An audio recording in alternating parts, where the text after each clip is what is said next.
Welcome to the Soulful Insights podcast. I'm your host, Tandy. Today, we're going to be talking about something that has been extremely transformative in my own life, and that is trauma release breathwork. And grab yourself a cup of coffee, go for a long walk or drive, whatever, when you're watching or listening to this podcast, because it's probably going to be lengthy. We're going to be going into the science behind breathwork, explaining how it works, why it works in all the details so that you can understand why this is such a transformative process. I am hoping to be able to do a sample trauma release breathwork session at the end, just depending on how long the podcast is. If it does go long, I may just upload a separate podcast right directly after this one with that session so that you can try it out for yourself. So I attempted intense breath work for years, and I always ended up stopping after a few minutes because of the flood of anxiety and emotions that came rushing in. It literally was more than I could handle. And I want to talk a little bit about my experience so that those of you who have never experienced it, or those of you who have tried it before and had the similar experience to me, I want you to kind of understand how this works and how to make it work for you. And so hopefully this little bit of my story will help those of you who may want to try it for the first time or who have not been successful yet, okay? When I finally learned to surrender, knowing that these emotions could not hurt me, even though they were intense, and it felt like they were going to kill me, literally. And I've felt emotions like this throughout my life when memories of trauma would come up. And I would do anything to get away from it because it was so difficult. And so I'm doing breath work. It's bringing all of this up, and I couldn't. It was more than I could handle. And it became very intense and very uncomfortable. But what I didn't realize is that's all it would ever be. It wasn't going to hurt me, even though it felt like it was, right? It's very, very intense. When you can allow your mind to fully grasp the fact that these intense emotions will not kill you and cannot harm you, you can then surrender them.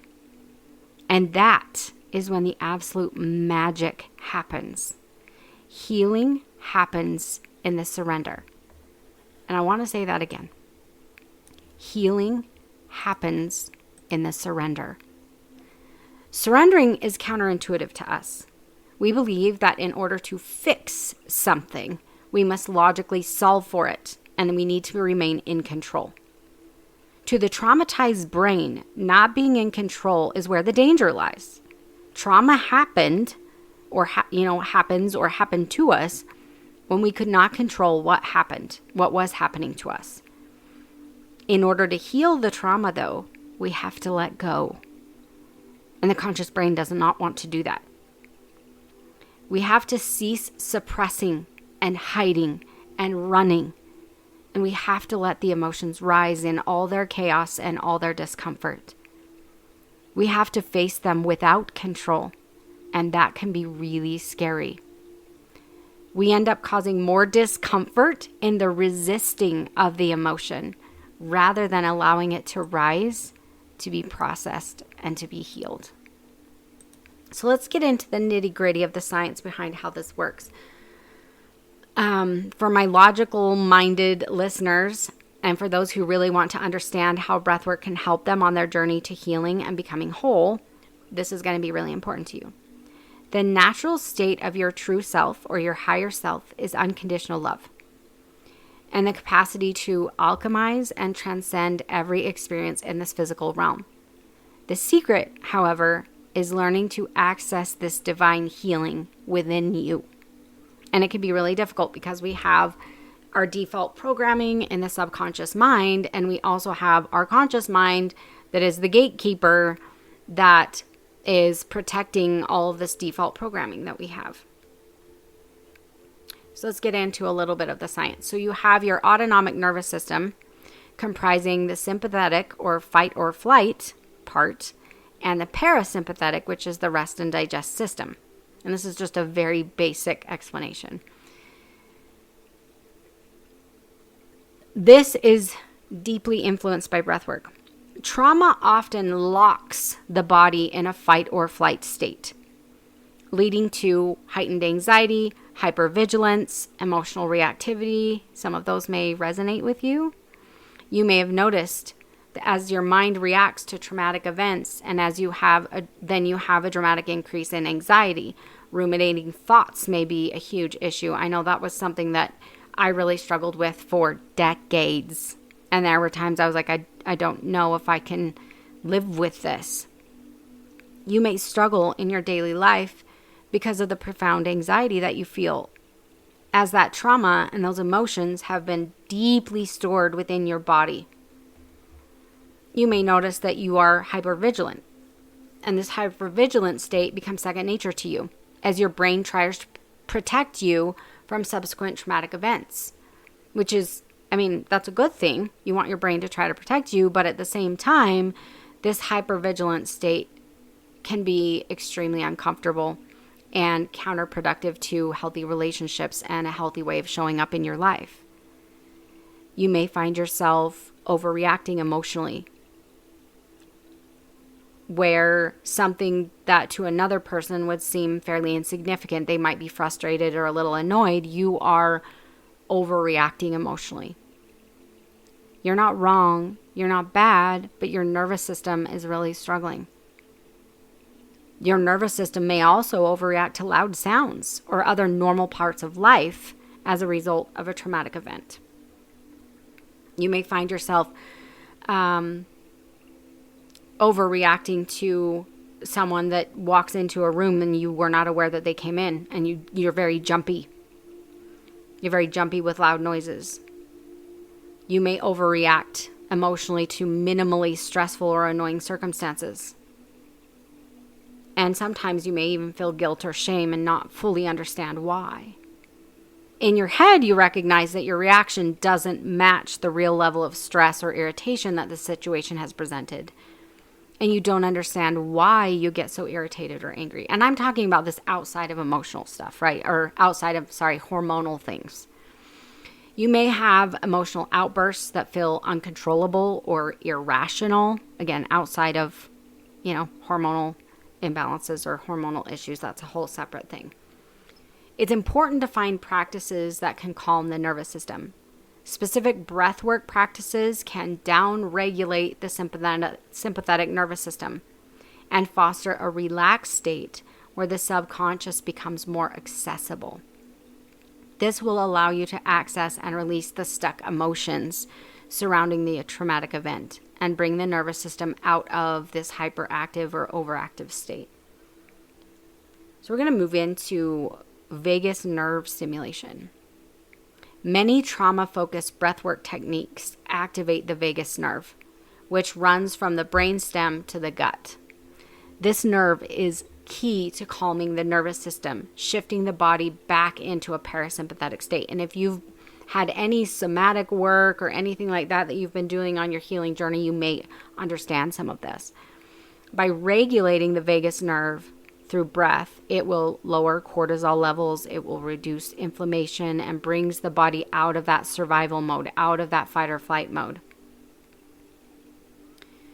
A calm nervous system allows subconscious material, often repressed trauma and emotions, to emerge gently for release. And that is the key, gently. Because when we're dealing with traumas and heightened emotions, it does need to be dealt with very gently.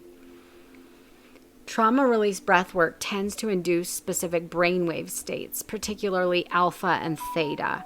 And this altered state of brainwave activity allows you to access deeper states of consciousness where healing can occur. And you can also access these theta waves with binaural beats. I wouldn't recommend that as your first entry point into meditative music because it can be really strong, but it can also help with this. Beta brainwaves are what dominate when you're awake throughout the day. You're engaging with your daily activities, your brain is actively thinking about and processing everything that is going on around you. Alpha waves indicate that you are still alert and you're still in a conscious state, but you're in a more relaxed state of being. This can be accessed easily by most people. This is a brainwave state when you're daydreaming, when you're kind of mindlessly doing things and you feel very calm. Theta waves, however, are a deeper state of consciousness that occurs when you are asleep or in deep meditation. And when you get into that deeper state of meditation, deeper state of consciousness, you can enter theta waves, usually with people that are a little bit more experienced in meditation. We can access this deeper state of consciousness through breath work as well. And this is what begins to allow access to the subconscious mind, which is really where the transformations happen. When we're trying to deal with the gatekeeper, the conscious mind, and we are trying to talk to people in a talk therapy way, that gatekeeper is really, really, really difficult to get around to subconscious programming and all of this default stuff that is directing how you show up in your life and how you believe about yourself and how you believe about the world around you when you still have the gatekeeper. And that's why talk therapy can be so slow and so painful and so difficult sometimes. During intense breath work, people will often enter a theta state, similar to like a trance or a dreamlike state, where their conscious mind defenses begin to diminish. And this is what we're looking for. You can also access this. A lot of people will access this with psychedelics. We now have ketamine therapy and other psychedelics that are becoming legal in different areas. This is another way of doing that, which again, do not do that on your own. Make sure that you are having, if you are using psychedelics, make sure that you are using properly trained facilitators to do that with. We need these conscious defenses to go down. You can use breath work. There's many ways of doing this, but we need these to go down so that we can access the default programming that needs to be transcended. In this theta state, the subconscious mind becomes accessible, allowing memories, emotions, unresolved trauma to surface. So these theta waves are facilitating a hypnotic, deeply relaxed state. And this is why this is a beautiful way of dealing with trauma, because you're in a very hypnotic, very deeply relaxed state. Your mind is more receptive to processing these past traumas and emotions without triggering defense mechanisms like dissociation or denial or anything like that. It's also, you don't have to relive these situations. You don't have to talk about it. You don't have to explain it, which also helps in the processing. And this is the state of consciousness that allows for very deep transformation. In some breath work, a lot of it introduces controlled hyperventilation. And many trauma release practices, like the 2 inhale, 1 exhale method, so inhale, exhale, exhale. That is one that is extremely intense. It will bring up anxiety in the beginning, and I do want to talk about that a little bit later. This is a really difficult access point for your first breathwork session. It's almost like let's help you ease your way in. I mean, if you want to just go for it, and I was eventually able to do that and just suck it up and push past the anxiety. But if you don't want to do that, that type of breath work might not be the best entry point. But it is a controlled form of hyperventilation. It increases oxygen intake, reduces carbon dioxide levels. As the CO2 levels drop, the brain interprets this as a minor stressor. It alters the blood-brain barrier's permeability temporarily, and it makes repressed memories and emotions more accessible. It also will throw you into that theta state. It will throw you into a deep meditative state within several minutes.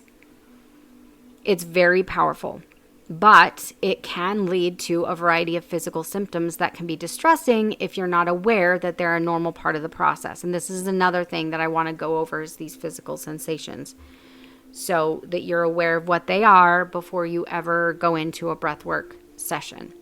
So during the inhale, exhale, controlled hyperventilation breathwork session, you can expect a variety of symptoms and physical sensations as the body responds to this heightened oxygen intake. And this varies by person, and it can vary in intensity, and it depends on your session length. But I'm going to tell you some of the most common things that you're going to experience during this type of breath work. Tingling and vibrations. They're typically felt in the hands, feet, face, but they can be felt throughout your entire body. And this is normal. This happens because of hyperventilation, which is changing the CO2 levels in your body. It's altering your blood pH, making it a little more alkaline. It's causing nerves to fire in new ways, resulting in tingling. It's normal. It's to be expected. If something ever becomes too intense for you, back off. You just have to, a lot of times, if you're really going quickly in the peak part of your breath work, inhale, exhale, inhale, exhale, you may get a lot of intense physical sensations as well. Just slow it down. Inhale, exhale. Inhale, exhale. If that doesn't reduce the discomfort, you can also just go back to normal breathing and then jump back in when you feel comfortable. And I really want to make it very clear. You do need to push to a certain point to dig deep and get to those stuck emotions, but also at the same time, take care of yourself. This should be a transformative experience, not a traumatic experience, or, it should not be something where you push to levels that are extremely uncomfortable or causing you to feel too emotional. So you just kind of have to gauge where you feel like you can push and where you feel like, no, I need to back off. And like I said, the first several times that I tried this type of breath work, I stopped after 2 to 3 minutes. And in fact, after I finished a full hour session, and it's not all that type of breathing, but after I finished a full breathwork session and had the most transformative experience while doing it, about a month later, I tried it again and I didn't get past 3 minutes because the anxiety was too strong. So realize you can always stop, and you don't have to go through with the entire thing if it becomes too intense. So always stay in control of yourself and your own sovereignty when you're doing these things. Okay, so the next kind of physical experience you can have is lightheadedness or dizziness. It kind of feels like a brief buzz or floaty sensation. The brain, again, experiencing this shift in oxygen and CO2 can make you feel lightheaded as blood vessels constrict and blood flow changes. So you may experience that again. If it isn't too intense, just realize it is normal. You can also have emotional release. And one of the things I like people to realize is you may end up moaning. This was something that I experienced. You may moan, you may want to roar, you may have a lot of vocalizations that come out. Allow it. You are giving a voice to the pain that has been stored inside of you, and it needs a voice. It is a release. Giving a voice to emotions is a beautiful release. Most important thing I can say here is don't censor yourself when you're in breath work. Make sure that you are in a safe space where you can yell, scream, moan, whatever you got to do it. You may have crying, you may laugh, you may feel intense emotions that suddenly arise. It's all very normal. The breath work is activating the limbic system. Repressed emotions begin arising to the surface at this point. The release is common and signals that the body and subconscious mind are letting go of stored emotional energy. Let it go. Let it come out. Yell, scream, moan, whatever you got to do, roar, get it out. That is what we are looking for. When you start feeling that moaning and that vocalization and those emotions coming up, allow your body to do what it needs to do. Some people will lift their hips. Some people will rock side to side. Whatever movements, again, somatic movements, whatever needs to happen within the body to allow all of this stuck emotion to come out, just all of it is completely normal. The one that really surprised me, And I will say the breathwork facilitator did warn us of this, but in my mind, I just dismissed it like, oh, that's not going to happen to me. Oh, it did. Very intensely, it did. And this is muscle tension or contractions, or also known as tetany. This most commonly will happen in the hands, known as claw hands. And this is an involuntary clenching of the hands. But it can sometimes happen in the face, the legs, or somewhere else. I experience the claw hands, and it is involuntary. They literally just curl up and are rigid and hard, and you cannot move them. And sometimes it can, I don't want to say painful, but it can get really uncomfortable. And I remember this happened during my first full breathwork session. And it was the inhale, exhale method. And we were warned that this would happen.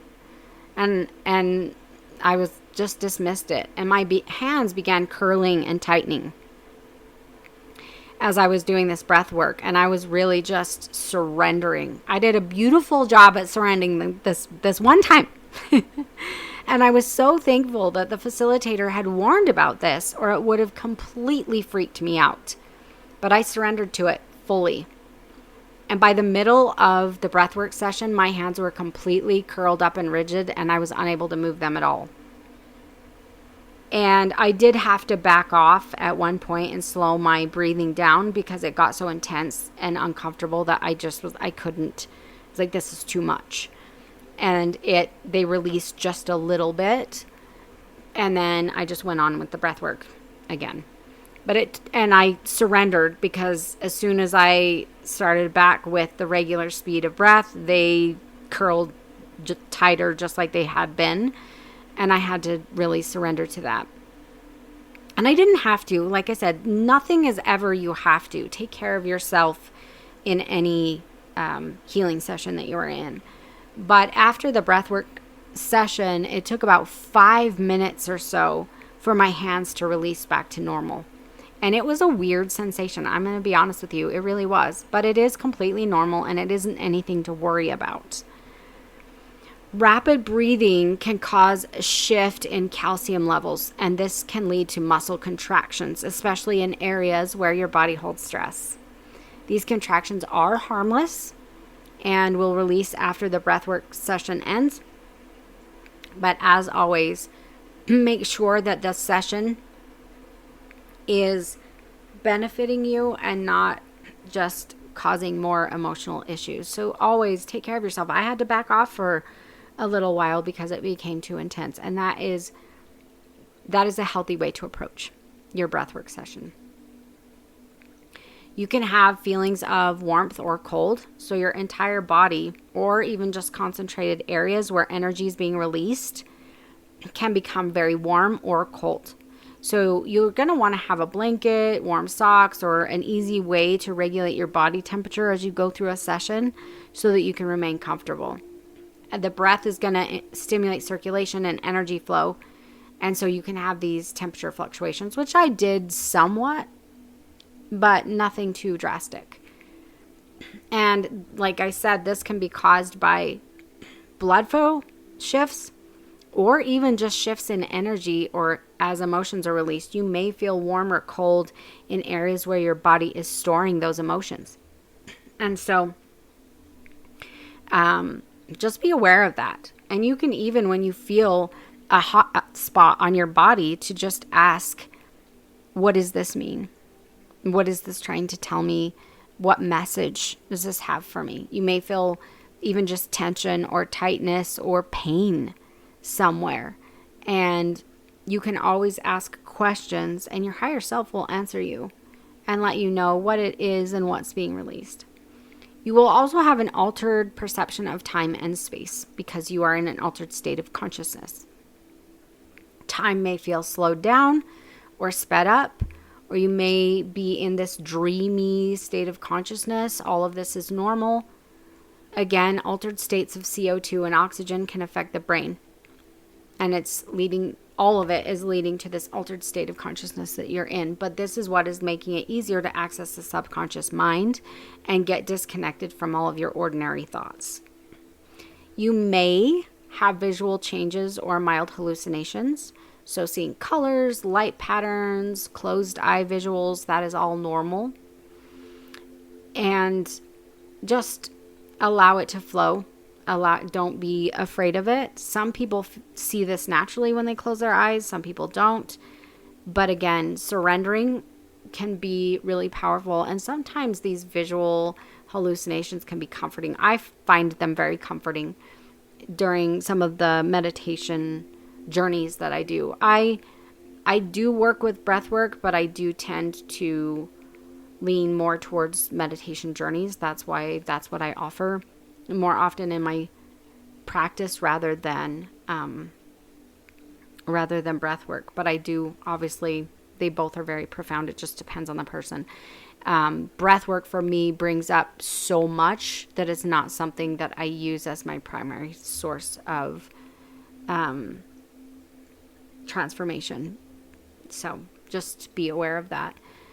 It can bring a sense of euphoria or calm, which can be really, really amazing for people that have suffered a lifetime of anxiety or trauma.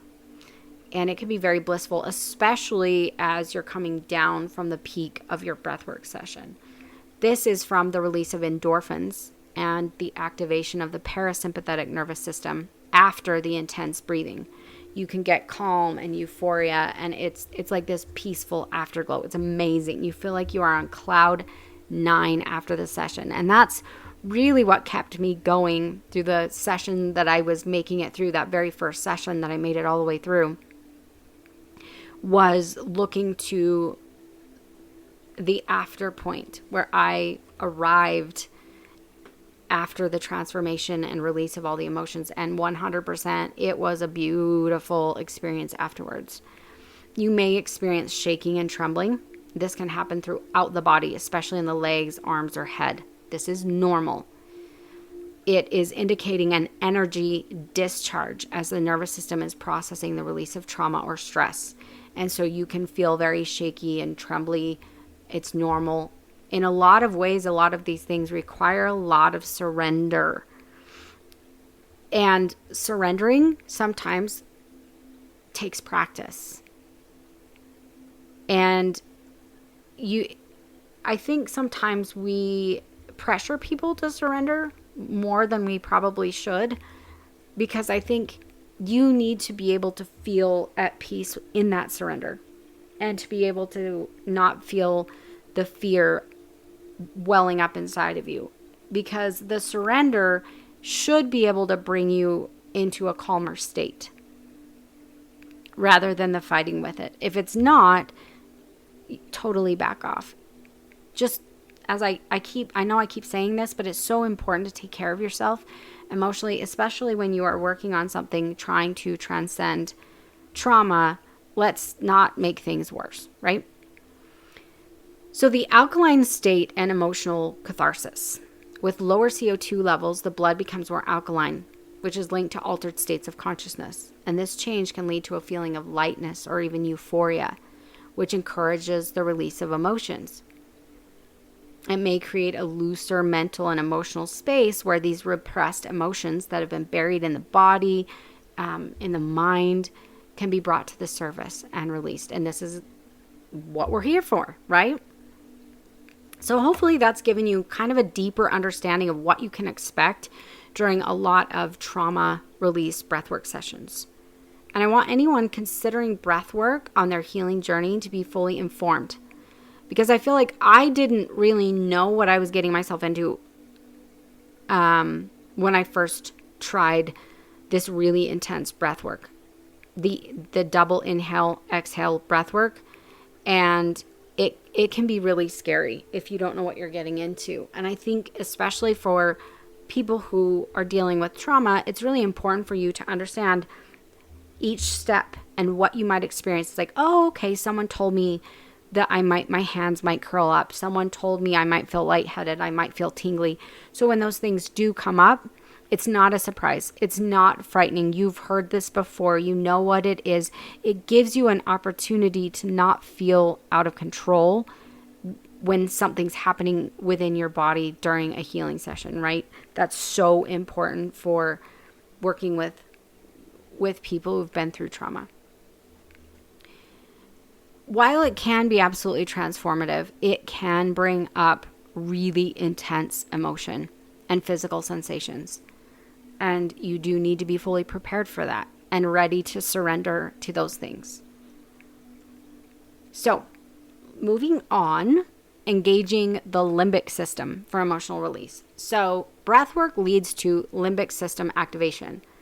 The limbic system, particularly the amygdala and the hippocampus, play a significant role in processing emotions and memories. During trauma release breathwork, increased oxygen and rhythmic breathing activate this limbic system, signaling that it is safe to release stored memories and emotions. Your mind and body need to feel safe to be able to fully process and release the stored emotions and the stored memories. So this is an aspect that we are creating, is this safe space to create this environment for you. Breathwork is creating this environment for your body and your brain to be able to do this. The amygdala is responsible for processing threats and fear. And trauma often leads to an overactive amygdala. But through rhythmic breath work, which promotes calming, it can downregulate that overactive amygdala. Calming it down through the breath work, traumatic memories and emotions can surface, and it will not trigger that fight or flight response.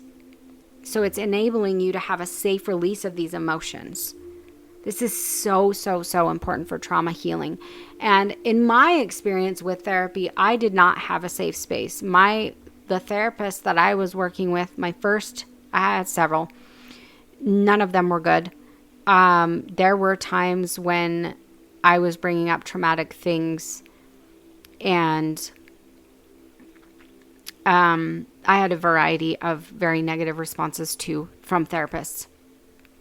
And I had increased anxiety after sessions rather than less anxiety because of the things that were being said. And it's not because it brought up something, it's because of the toxic things that were being said to me.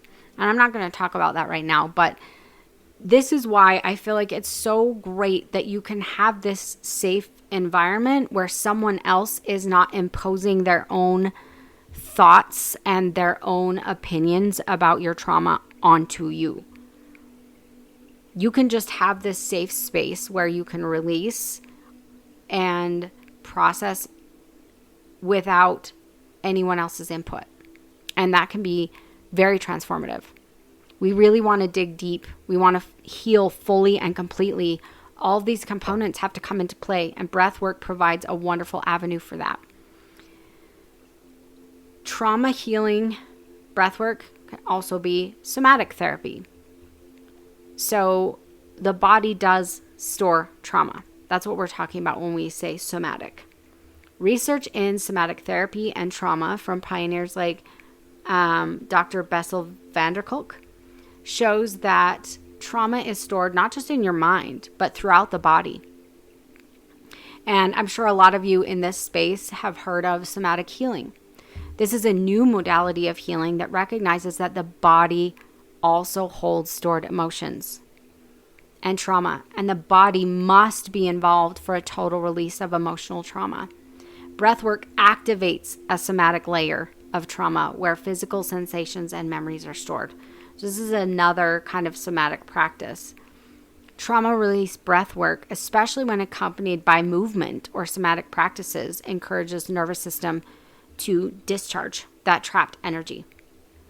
And there are several methods that can provide you an avenue for this. Somatic breath awareness. And what you're doing is directing attention to how each breath feels in specific areas of your body. So we can be doing a body scan as we're breathing in deeply, exhaling, going through your chest, your shoulders, your throat, your stomach. What are you feeling in your body as you're doing this breath work? Notice any changes: warmth, tightness, tingling, a feeling like there's tension or a lump somewhere. This can indicate where the body is holding emotions. And you can ask your higher self, your spirit guides, whatever it is, asking in your mind, what is this showing me? what is this? What is the message of this? What needs to be released? You can ask whatever questions kind of come to your mind about what you're experiencing. And this is building a connection between your breath and body awareness and helping bring repressed emotions to the surface. And this one is huge for me. And I do this in some of my meditation healing journeys. And my newest one that's coming out, which is a whole life meditation journey. It will probably be released within the next 3 weeks. So definitely sign up for the newsletter on the website so that you can be notified when that program is released. It's a 12-week program. But releasing with vocalizations, so adding vocal sound, like a sigh, a hum, a roar, a scream, any type of noises that you feel like are coming up. Vocalization gives a voice to the emotions and helps move that emotion out so it can be released. You may feel that vocalization resonating through your body. I remember experiencing this in several journeys, and it is so powerful. A lot of times when we've experienced trauma, we didn't have a say. We didn't have a voice. When I experienced physical trauma, physical abuse as a child, I was not being heard. There were times where I was being accused of something I did not do, and I was beaten anyway. I didn't have a voice, and giving a voice to that brings energy to that space, brings vibration, brings frequency, and allows it to be released. It's very important on so many levels to give that vocalization. Be in a space where you can do that, especially during breath work. During the intense part, so we build up and then we'll have this peak part of the breath work, and then you kind of slowly go back down, which is a typical kind of structure, not always. But during that intense part, that built up tension, vocalizing naturally with each exhale, it can even just be a sigh, a resonant moan or groaning, whatever it is. It just needs to be a natural extension of what you're feeling. It should not be censored and it should not be resisted because it's part of that deep healing. And if we censor or resist, there's going to be residual that's left, which is really important. Also, this vocalization activates the vagus nerve, which supports the emotional release. It supports grounding, the movement of energy, and it's activating the parasympathetic nervous system, which is what we want. That's the rest, the calm part. It can release fear, anger, all kinds of things. So vocalization of emotions. And you don't even have to do this only with breath work. If you're feeling really intense anxiety, just connect with your breath in a meditative situation. Go into a simple meditation, find where that tension or those sensations are within your body, and just start to vocalize whatever comes out. Just moaning, whatever you need to do. And you will feel that release. Sometimes we need to scream. Sometimes we need to swear. Let it come. Sometimes you need to beat a pillow. That's also fine. You won't be doing this during a breathwork session because of your altered state of consciousness. But like I said, this doesn't need to only happen during breathwork. This emotional release, this giving voice, this giving sound is really, really, really important. And sometimes we have repressed anger that's inside of us because of what happened to us. You need to allow it to come out. And I've done this multiple times on my healing journey, allowing anger to come out in a safe environment where you can yell, you can swear. Again, no censoring. I don't generally swear in my daily life, but let me tell you, I could swear like a sailor when I'm releasing anger from a lot of the abuse that I suffered as a child.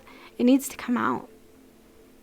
And when you're done, I remember just sitting there breathing after a massive release of anger and just breathing and finally just feeling this like release. Just be aware of what's going on inside of you and ask what you need. Okay, I'm feeling anxiety coming up. What do I need right now? You feel that tightness in your chest? What is this trying to tell me?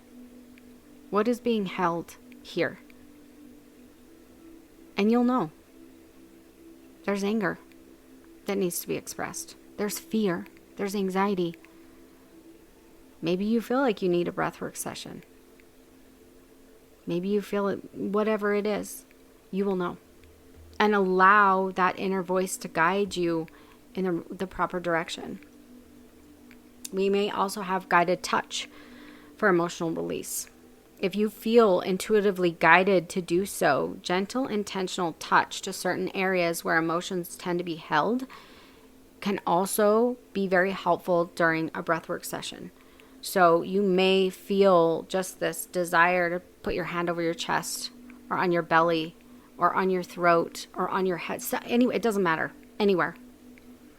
And this can help bring awareness to where emotions may be stuck. It may just be a calming touch to somewhere that's feeling really, really intense. And this can help with calming and release of the emotion. So an example of what this might look like during a breathwork session, you're breathing and you're feeling we'll just example to tightness in your heart chakra in your chest.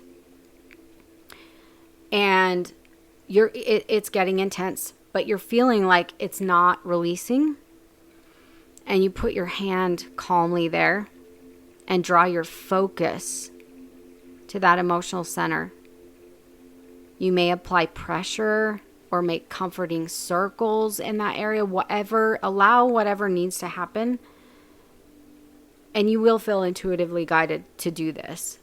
You may tap gently, and you may need a little bit of that vibration of tapping to activate, to move that energy. And then it may allow that emotion to be released. And this will support the safe release of grief, sadness, tension, anger, whatever it is that was trapped in that area, your stomach, wherever it is. It just draws your attention to that area. You may ask in your mind, what is this and what do I need right now? And you may feel in your mind, you need to scream. We need some vocalizations here, or you need to increase your breath or decrease it or whatever. Go with whatever you feel guided to do during these sessions. Another thing, like I just talked about, that touch is the tapping. This is a gentle practice that can help activate the movement of stuck emotion. So if you feel intuitively guided to do so during a session, you can tap the chest, you can tap on your arms gently, you can tap on your legs, wherever, doesn't matter. Just gently tapping up and down your arms, gently tapping up and down your legs, wherever you feel like you need to. This can activate the movement of this emotion. You may even lightly tap areas that might feel really, really tense or even numb. And focus on the sensation of the tapping while you continue your breath work. And this will activate sensation, helping wake up areas where the blocked emotion. Sometimes, if you think of dissociation that we do when we can't handle something, sometimes the area of the body that's carrying that emotion can go numb, or you may lose feeling there. And so just gently tapping it is waking it up and trying to move that energy for release. And this is something that I always do with my meditation sessions, is rooting, grounding. Visualizing the breath as grounding energy flowing downward with each exhale. You imagine your breath flowing down the body and rooting you into the ground, or grounding you into the earth. And I usually, before I begin, I ground my clients. We connect them to the divine. We do it, and I do it every time. So if you do join any of my sessions, eventually, like, we always do this. Yes, we always do. We're going to get you grounded. We're going to get you connected to the divine before we go anywhere. And that's just something that I always do. But you can visualize releasing excess energy or tension into the earth. This is what I do in the beginning of all my practices, is a gentle suction through roots that you've created, and it pulls all that tension and energy down and into the earth to be transmuted. And this can be very stabilizing. It can reduce feelings of overwhelm or lightheadedness when you're going through this breath work, or even in meditation as well. You can do this anytime. Just sit down for a few minutes and imagine roots growing down from your soles of your feet, from your sits bones, wherever you want. Imagine them going into the earth and then kind of suctioning that tension, negative energy, whatever it is, down into the earth. And it just goes into the earth to be transmuted. That's something that I really enjoy doing. Another thing you can do is a self-hug or holding posture. And you can do this when you're experiencing anxiety at any time. You just wrap your arms around yourself, holding your shoulders or your arms. And you can even give a gentle squeeze on your upper arms, up and down your upper arms. During the breath work session, you may feel guided to do this. Just give yourself a light, gentle self-hug. Place one hand on each shoulder. This technique can be especially grounding if it's really intense emotion release that's going on. And I just want to give you these kind of ideas so that when you're in the middle of it, you don't hesitate to do any of these things. If you feel like you need that gentle hug, wrap those arms around you. Hold each opposite shoulder, and it just makes you feel held and secure. Especially if you're feeling vulnerable or it's getting intense. That's definitely, and again, if you're sitting at home and you're just feeling waves of anxiety come over you, give yourself that self-hug and just squeeze those upper arms and just breathe. It's a good practice that you can do at any time. Intuitive somatic movement. So these are small, slow movements like rolling the shoulders, tilting the head, lifting the hips, or rocking gently side to side. And you can, some breathwork facilitators will integrate somatic movement, but it's great if it's just something that you're intuitively feeling and intuitively doing. These movements can be directed, but they're more effective if they are used intuitively by the individual that's experiencing the breathwork session. So you may feel this intense need to move. Do it. This is your body telling you that this movement is necessary to move this blocked emotion. So if you need to rock side to side or back and forth or gently rock your head or lift your hips up and whatever it is, go with the flow of whatever you are intuitively feeling to do. During breath holds or when emotions are really intense, moving intuitively is going to allow those emotions to come up. And it will discharge built up energy as well and release tension from specific areas, promoting relaxation and a deeper processing of the emotions. So very, very, very good. You may have shaking, vocalizing, tingling sensations, all of this. It is frozen energies of trauma. And however you need to move or make sound or whatever needs to happen for this to move, this release happens at the cellular level, creating shifts in how trauma is held within the body. And it will create a more transformative experience the more that you allow all of this to come up and just moving and making noise and just all of it. You may have seen some videos of people crying or screaming or a lot of movement going on. And it may feel slightly uncomfortable, but it is when you watch it, but how transformative it is within you is just indescribable. One of the things that I really love about breath work is that you do not have to relive the trauma or talk to anyone or have anyone in that space in order to heal. Where talk therapy, you really do have to kind of talk about how you're feeling and somebody else is in your energetic space kind of guiding this. And it can be good, but in a lot of ways, I really hesitate having someone else in that tender of a space because it can be really touchy. Traditional trauma therapy can sometimes force clients to relive traumatic memories, which can be triggering. Trauma release breath work accesses and releases emotions and memories without requiring conscious, detailed recall of those events. And this is my favorite aspect of breath work. You are not required to relive anything. You are not required to tell anyone about what happened. Nothing is discussed. You simply access your subconscious mind and you are intuitively guided to release the emotions. And that is what is so beautiful. And I think it just allows a full processing and healing. And unlike talk therapy, where trauma is processed verbally and cognitively, breathwork operates in the nonverbal, subconscious, somatic realm. And this distinction allows the body and subconscious mind to release the trauma and emotions just intuitively. And we're getting past the gatekeeper of the conscious mind. The person becomes an active agent in their healing. You are not outsourcing your healing to someone else. You're not having to trust a therapist who may or may not be capable of truly holding healing space for you.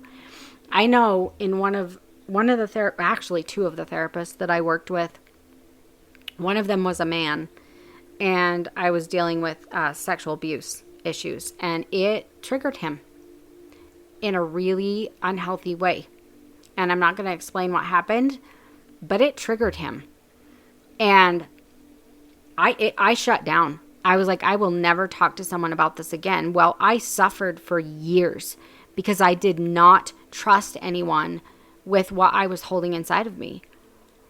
And I went to a woman where I felt more safe, and some of the things that I experienced deeply triggered her crap. And she started saying horrible things to me.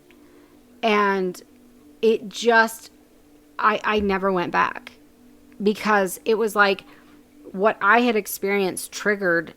I understand why, but it triggered something in her. And she starts talking about protecting her 16-year-old daughter and all these evil men and all this stuff. And I'm like, I don't need to hear this.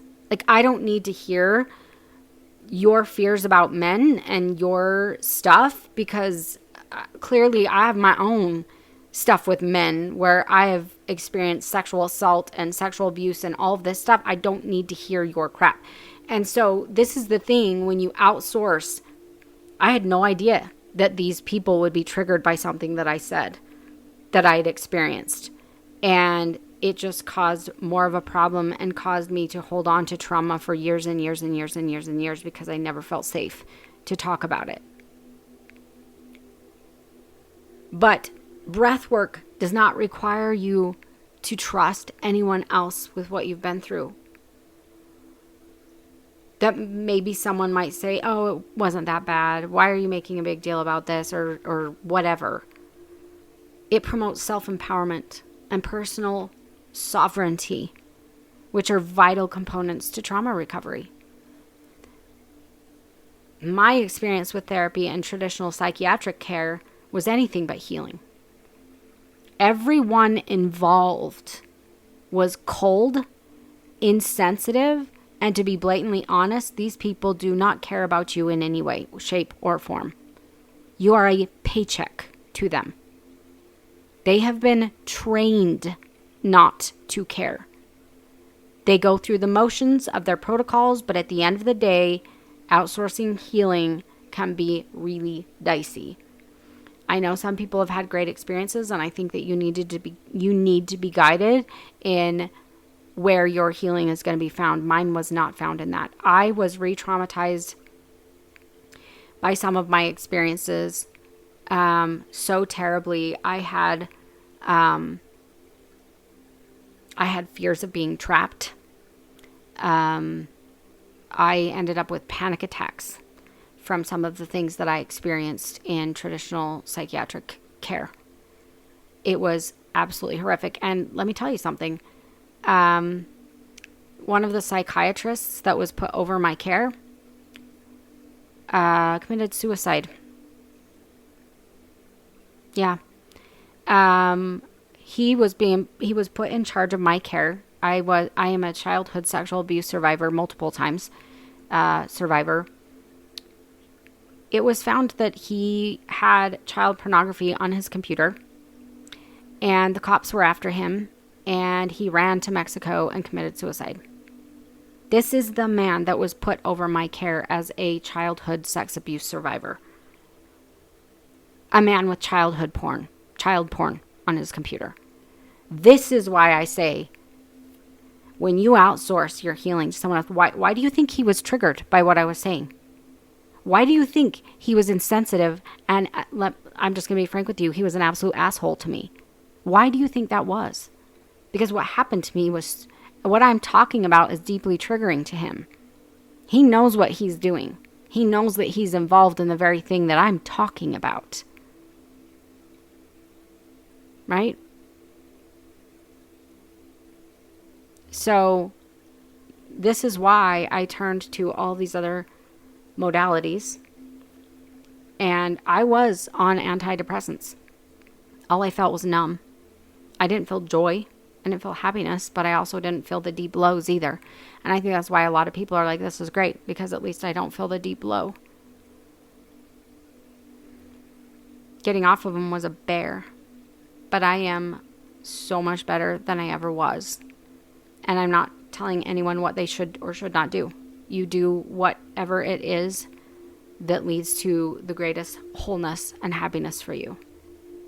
But the biggest thing to me is alchemizing pain into wholeness. And I'm not going to outsource that to anyone else. Trauma-focused breathwork doesn't just release trauma, it transforms it. By bringing trauma into conscious awareness in a non-judgmental, safe way, breathwork allows individuals to alchemize or transmute the pain into resilience, strength, self-compassion. Integration of the subconscious with the conscious self. As repressed emotions emerge and are processed, they integrate with the conscious self, helping people gain greater insight, self-acceptance, and wholeness. Those emotions are brought up in real, raw ways in a safe environment where there is no judgment. No one else is in your energy space telling you anything about what you're experiencing. The subconscious no longer holds hidden triggers, but becomes a source of insight and healing. The subconscious mind has a role in trauma, especially trauma that's unprocessed. It often resides in the subconscious, driving behaviors and emotions below the level of your awareness. Despite the fact that they're below the level of your conscious mind doesn't mean that they are not profoundly affecting the way you show up in life every day. You're having ruminating thoughts, anxiety, difficulty in relationships, and having an untold level of negative impact on your life, self-sabotage. Breathwork techniques bring you into that subconscious mind. We let the gatekeeper go to sleep. Not really, but kind of just melt away so that we can access that. Oxygenating the brain and the nervous system, creating a safe space for the subconscious to bring up all of these emotions. And they're all safe. Nobody's judging them. Nobody's going to tell you how you should or shouldn't feel about what happened to you. You can feel however you want to feel. You can swear, you can scream, you can yell, you can feel whatever it is. This allows you to process the emotions without having to relive traumatic events that created these emotions, that created the beliefs about yourself, created your beliefs about the world around you. Breathwork is bypassing that conscious mind, facilitating the release without your mind's interference. The conscious mind wants to defend that default programming. And this is why talk therapy can be so painful, and it can take a long time to begin to produce a lot of positive benefits. And sometimes it never does. Because you're fighting with your conscious mind and your default programming, and you're battling all this, and they are trying to tell you how to think and feel about these things. They're trying to be like, oh, maybe let's look at it a different way. Maybe let's, reprogram the way that you believe about this. But you still have the conscious mind that's going to fight this. And I remember a therapist of mine trying to tell me that I was valuable, that I was worthy, that I was lovable. And I'm like, you don't know me. You don't know who I am. I'm just some random person. How can you sit there and tell me that I'm amazing and wonderful? You don't know. I mean, I was I really struggled with this stranger trying to tell me how I should think or feel about things. I really did. But when you get rid of that conscious brain and subconscious programming and all of that we're accessing in there, it's so much easier. And like we talked about, trauma is not only mental, but it's also stored in the body. You have somatic memory. And that also has to be accessed. And breath work is this bridge between the body and the mind where stored trauma can be accessed and then released. It's just a beautiful technique. So we talked about the basic techniques for breath work. And I'm going to just give you a few ideas of what you may experience in a breath work session. We talked about the inhale, exhale. It's all through the mouth. Okay? This pattern allows for deep oxygenation, fast energy movement, bypassing that mental filter. It is intense. I'm not going to lie to you. This is really intense. It can bring up a lot of anxiety. It can just, it is like a panicky kind of breathing to be in. It's not like the calm, deep breathing. Like this is fast. It quickly activates the body's energy systems, allowing emotions to surface without resistance. But it'll bring it up. So that is one that you may run into. This is the one that I couldn't do more than a couple minutes. But if you can push past like the 5-minute mark of this, your brain kind of takes over and you go into this calm, deep, meditative state. If you can get past that initial like spike in anxiety, it will fall. So just think of it as like riding a wave. Riding the wave. We're hitting the peak. It's going to go down. It's going to go down. And that's why they say just try to surrender, because after about your 5-minute mark, that anxiety that it kicks up initially will drop. So just be aware of that. Circular breathing is another one. It's an unbroken breathing pattern, and it often leads to a deep release. So it's just an inhale and then an exhale, but you don't pause. So normally in your breathing, we have these like microsecond pauses at the top and at the bottom that are just natural in your breathing. We're not doing that in circular breathing. It's a continuous, unbroken breathings. That's why we call it circular. It gets the mind deeply relaxed, and it can allow trapped energy to flow. So this is another one. It's an easier one for me because it doesn't bring up that anxiety that the faster breathing does. And then we also have breath holds, retention of the breath. So holding the breath momentarily pressurizes the body to allow emotions to build, and then we release it in a controlled way. And it's a CO2 retention here. And this can also bring about the deep meditative state and then support an emotional release. So a lot of times before you do like a cathartic scream in breath work, which that is something that I do use. Some facilitators use that. But a lot of times they'll have you hold the breath and build, and then scream or then release. Or you're moaning or whatever is coming up for you. Sometimes they'll have extended exhales. And this is to activate your parasympathetic system, grounding and calming after the release. So those are just some things that you may encounter when you're doing breath work. There's conscious connected breathing, which is just that, kind of circular breathing.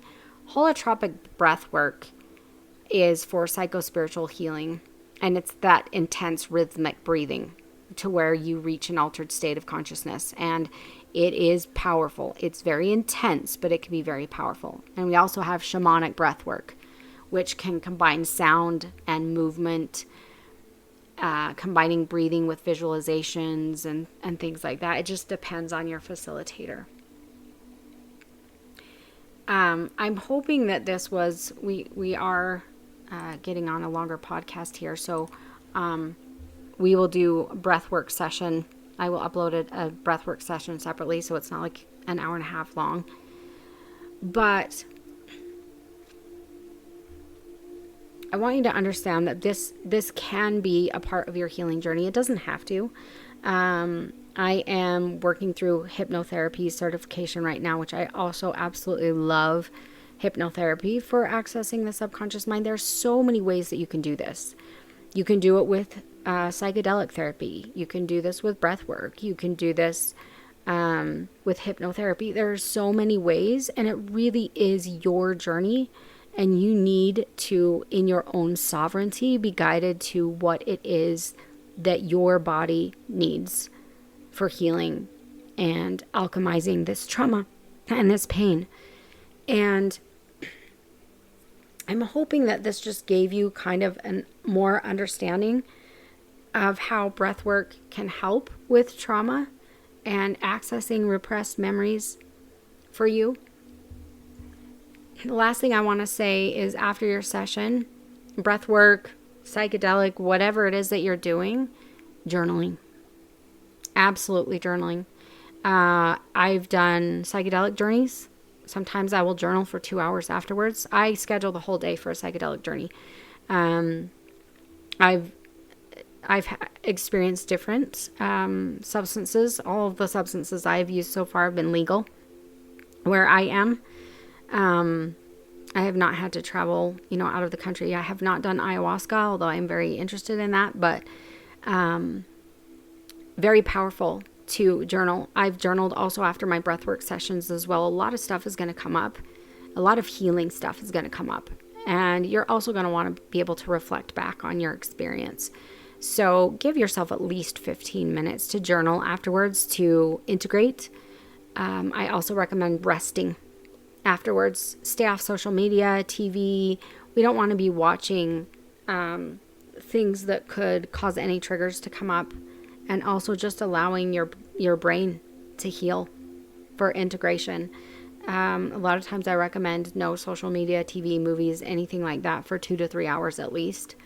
And then being very mindful of what you're doing for the next week, because we've really cracked open that subconscious mind. And in some of the things that you're doing, you are having increased neuroplasticity. So we really want to create different new patterns and new thought ways. So hopefully this was informative to you. And again, like I said, I am coming out with my new meditation journey program that takes you through an entire life healing journey.